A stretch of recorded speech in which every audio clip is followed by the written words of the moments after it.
શું તમે ગાંધીનગર કે અમદાવાદમાં ભાડે કે વેચાણ, પ્લોટ, મકાન, ફ્લેટ કે પછી કોર્પોરેટ ઓફિસ માટે વિચારી રહ્યા છો? તો પછી તમારે કોઈ ટેન્શન લેવાની ક્યાં જરૂર છે?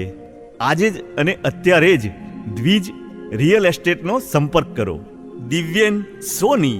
મોબાઈલ નંબર 99094920 વિસનગર શહેરની વિદ્યાનગર સોસાયટી ખાતે શ્રી સિદ્ધેશ્વરી હનુમાન ચાલીસા કેન્દ્ર ખાતે હનુમાન જયંતિ નિમિત્તે ભવ્ય ઉજવણી કરવામાં આવી હતી, જેમાં વિદ્યાનગર સોસાયટી સહિત આજુબાજુના વિસ્તારોમાં આવેલી તમામ સોસાયટીઓના રહીશોએ પણ ઉદાર હાથે ફાળો આપીને ભારે ઉત્સાહપૂર્વક હનુમાન દાદાના મહોત્સવમાં જોડાયા હતા, જેમાં શહેરના ભામાસા તરીકે ઓળખાતા એવા શ્રી રાજુભાઈ પટેલ આરકે તરફથી ₹51,000નું દાન પ્રાપ્ત થયું હતું. વિદ્યાનગર સોસાયટીના પ્રમુખ શ્રી અલ્કેશભાઈ પટેલ સહિત તમામ દાતાશ્રીઓના સહયોગથી હનુમાન જયંતિ મહોત્સવની ઉજવણી કરવામાં આવી હતી, જેમાં સૌ ભક્તોએ અન્નકૂટના દર્શનનું ભવ્ય આયોજન કરવામાં આવ્યું હતું, જેમાં વિસનગર શહેરના સ્થાનિક ધારાસભ્ય અને ગુજરાત રાજ્યના કેબિનેટ મંત્રી ઋષિકેશભાઈ પટેલ ઉપસ્થિત રહ્યા હતા. હનુમાન જયંતિ શનિવાર અને પૂનમ ત્રિવેણી સંગમ છે આજનો દિવસ. ભગવાન રામનું મંદિર બન્યા પછી જે સનાતનનો ભગવાન રામ ઉપર ગૌરવ અને ભગવાન બજરંગબલી સેવક ગણાતા હતા, છતાંય આપણે ભગવાનનો દરજ્જો આપ્યો છે ને એટલા માટે આપ્યો છે. સેવકની વ્યાખ્યા, ભાઈની વ્યાખ્યા, પત્નીની વ્યાખ્યા, પિતાની વ્યાખ્યા જો કોઈ કરી શક્યું હોય તો એ રામાયણ કરી શક્યું. એવી રીતે જીવવું, એ જીવવાની આખી કલા જો કોઈએ શીખવી હોય તો ભગવાન રામે શીખવી છે. અને સેવા શ્રદ્ધા કેવી હોવી જોઈએ તે ભગવાન હનુમાને શીખવી છે. ત્યારે આપ સૌને આ હનુમાન જયંતિ નિમિત્તે ભગવાન હનુમાન અજય ને અમર છે એવી આપણી માન્યતા છે.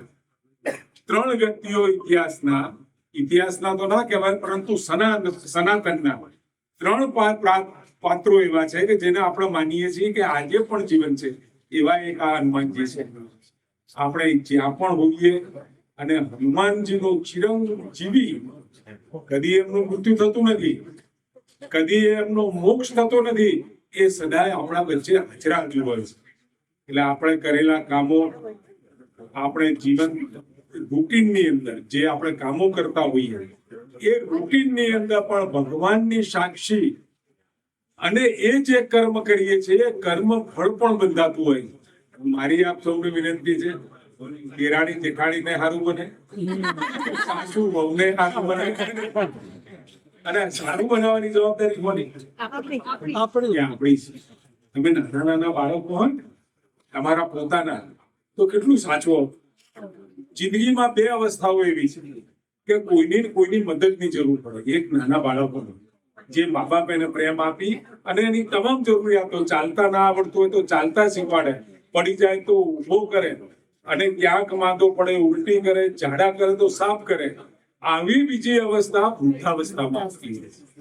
અને વૃદ્ધાવસ્થામાં જે અવસ્થા આવે એટલે એ વખતે જે મા બાપે એના બાળકોને જે રીતે મોટા કર્યા હોય છે એ જ એના અંતિમ સમયમાં એની જરૂર એને પડતી હોય છે.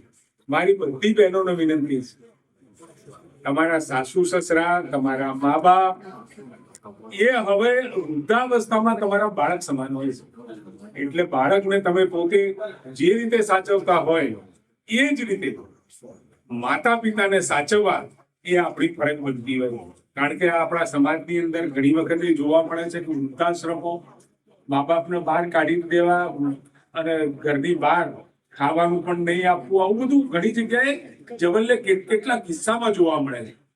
પણ યાદ રાખજો, જેવી રીતે તમે તમારા દીકરા દીકરીઓને સાચવતા હો અને જો એ વખતે મા બાપને ન સાચવો તો એની જે સબકોન્શિયસ માઇન્ડ હોય છે, અજાગૃત માનસ ઉપર એ તમારા બાળકોમાં પણ એક વાત એ લખાતી હોય છે. વારા પછી વારો, મારા પછી મારી વિનંતી છે, બસ આટલું જ કરજો. સનાતનની રક્ષા કરશે, આપણી આસ્થા શ્રદ્ધાની પણ રક્ષા કરશે. ફરીથી એકવાર જય બજરંગબલી. વિદ્યાનગર સોસાયટીના કોમન પ્લોટમાં કેક કાપીને હનુમાન દાદાના જન્મોત્સવ ઉજવાયો હતો. અને હાજર રહેલા સૌ ભક્તોએ સમૂહમાં આરતીનો લાભ લીધો હતો. આજના હનુમાન જયંતિ નિમિત્તે વિદ્યાનગર સોસાયટીના કોમન પ્લોટમાં શ્રી સિદ્ધેશ્વરી હનુમાન ચાલીસા કેન્દ્ર દ્વારા ઉપસ્થિત સૌ દાતાશ્રીઓનું સન્માન કરવામાં આવ્યું હતું. સમગ્ર હનુમાન દાદાના જન્મોત્સવનું આયોજન મનોજભાઈ બારોટ અને ચેતનાબેન નાઈ દ્વારા કરવામાં આવ્યું હતું. સમાચાર અને જાહેરાત માટે સંપર્ક કરો પ્રકાશ સોની 94 294 35 034, અલ્પેશ બારોટ 93 774 26 544. વિસનગર કે ન્યૂઝ.